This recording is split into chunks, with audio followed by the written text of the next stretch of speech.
everyone, today I want to talk to you about why the scales can make you fat. That's right, they can make you fat. And why do I say that? Well, the main reason is because they stuff with your head. So the first thing I want you to do is to pause me for a moment and run off and go and jump on those scales. Okay? So do it. Alright, I'm going to assume that you went and jumped on the scales. So how do you feel now? Do you feel better about yourself, or do you feel worse? My guess is that you feel worse. And the reason is because we never actually see that magic number that we want to see on the scales. It is always eluding us. For the rest of our lives, it basically eludes us. Because we go on the scales and we want to see this number. It's very important to us. It's very important to our self-esteem. It's important to our relationships. It's basically important to our whole existence. Now, hopefully, if you're not stuck in this, scale obsession, then that's great. I applaud you. But so many people in society are stuck in it, and these are the people I'm talking to today. The thing about the scales is, my guess is it was created by the cooked food establishment. And why do I say that? Well, because the cooked food establishment wants you to feel bad about yourself. It creates things like products that we look to actually feel good about ourselves, even though we all know the feeling good about ourselves is created on the inside. You're never going to find it in a product. And that's basically what the scales do. They keep you fat, depressed, and a good consumer. Because once you feel bad, you get off those scales and you go, oh no, I'm not good enough. I don't see the number. I put on 500 grams. Oh no. You know what I mean? I'm not making fun of anyone because I used to be there myself. I used to be a number chaser. I used to have anorexia and bulimia. But no more. I don't care about what I weigh. The only reason that I speak about it is so I can communicate to a culture of people who are obsessed with scales. They want to know the weight all the time.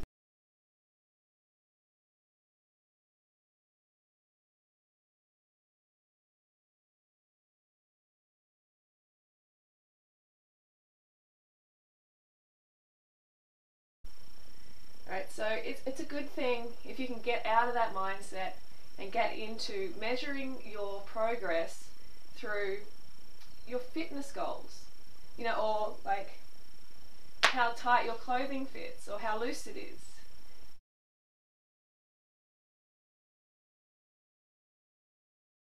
Using the scales as a way to track your progress is really, really pathetic. You know why? Because the scales lie to you. Yep, that's right, they lie to you. Because they withhold the truth. And how do they do that? Well, they don't tell you whether you've lost muscle, fluid, fat, or bone. So how do you know what you're losing? You could be losing water weight. And most likely you are. If you're doing some crash diet, you're just losing water weight. And you're going to gain it all back on within, a couple of weeks or a couple of months. So save yourself the pain.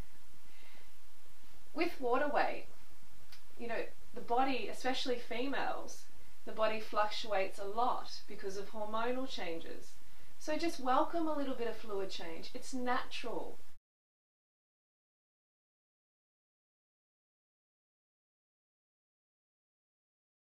You don't want to become one of these sort of anorexic people like I used to be, who would just freak out at a couple of 100 grams.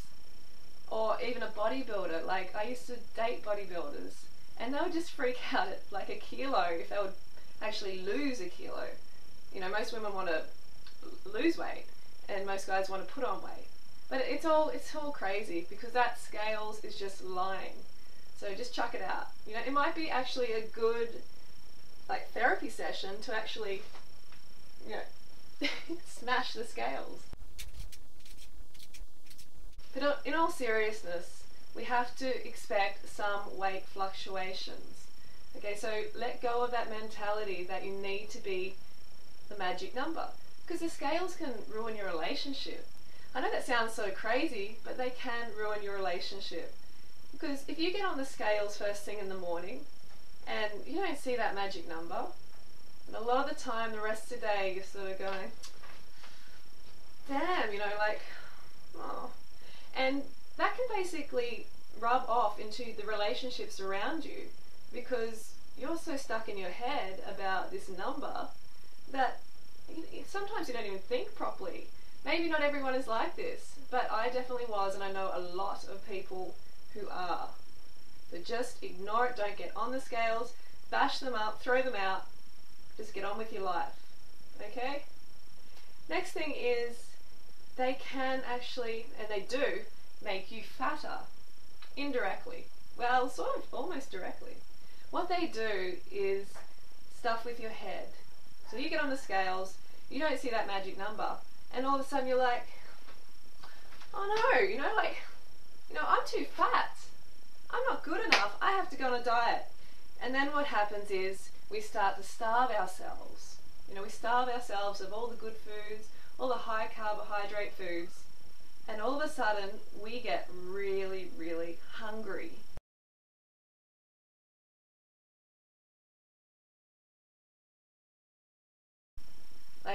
And we get so hungry that we even start to eat our friends, the animals. We start to eat other animals.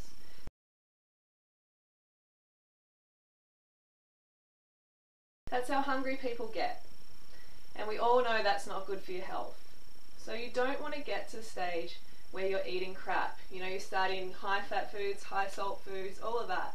And then you wonder why you put on weight. See how the scales can directly affect your mental state? They can actually send you towards the bad food, and then you get fatter, and then you're back to square one.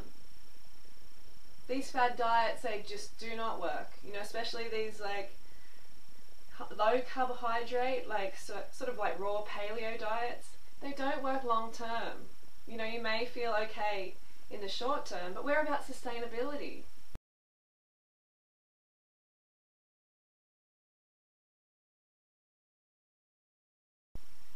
And back to the scales. The scales can also do some crazy, crazy things. They lead to the death of some people. The scales can kill you. This is no joke. People die of anorexia every day.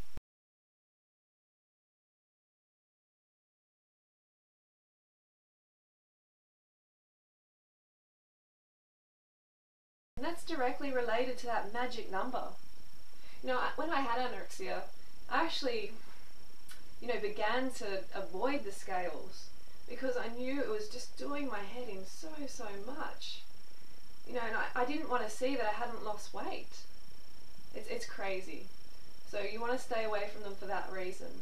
Be easy on yourself. Be patient. Put the scales aside and just focus on becoming fitter, becoming healthier and happier. Because that's what life is about.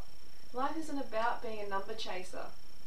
Life is about getting the most out of it, having fantastic relationships, and being yourself, being your true self. And that's when you get that ideal weight without even trying. The way I got lean is I got off the scales because they were doing my head in. And you might be saying, well, it's not the scales' fault, it's our obsession with the number. And that's true. I don't want to give the scales too much of a bad time. But at the same time, if you're not strong enough mentally to be able to ignore that number, then I suggest you get off the scales. And the only time that I may use the scales is to check my hydration or to communicate my weight with someone else who really wants to know. Because athletes, when it comes to hydration, athletes may use the scales to check how much water they have lost, say after a run or a bike ride. So in that way it can become very handy. But if you've got this attachment to the number, then do yourself a favour and get rid of them. Remember this? You may have to do that just to really release it from your life. Don't get stuck in this cooked food world of buying products, to make yourself feel better, or trying to attain this number that is never going to be attained. You can chase your tail forever, and that's what they want. They want you to be fat and depressed, basically, because fat and depressed people are not going to lead a revolution, are they? No way, because they're apathetic, they're lethargic, they're unmotivated to challenge the status quo. So you don't want to become one of those people. You want to stand up and you want to be strong within yourself, because you can be, and a little number should not dictate how you feel about yourself. So reclaim your sanity and your weight and chuck the scales out.